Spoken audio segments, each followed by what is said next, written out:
এই যে দেখুন মাছগুলো কিন্তু উঠে যাচ্ছে। হ্যাঁ, এটা আমি হলো তেলটা যখন গরম হয়ে আসছে তখন লবণ ছিটিয়ে দিয়েছিলাম, যার কারণে মাছগুলো লেগে যাচ্ছে না, সুন্দরভাবে উঠে যাচ্ছে। দেখুন একটা মাছও ভাঙবে না, এই দেখেছেন একটা মাছও ভাঙবে না। অনেকে বলে যে মাছ ভাজতে গেলে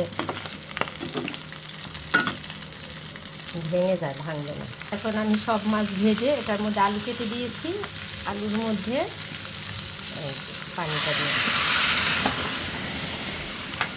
এখন ঢেকে দেব।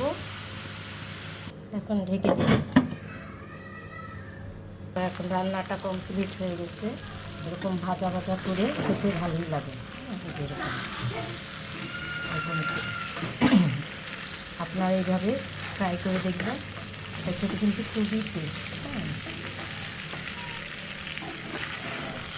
ঝোল একরকম স্বাদ আর তো আপুরা কেমন লাগলো ভিডিওটা? ভালো লাগলে অবশ্যই লাইক কমেন্ট করবেন। আজকের মতো এই পর্যন্ত, আল্লাহ হাফেজ।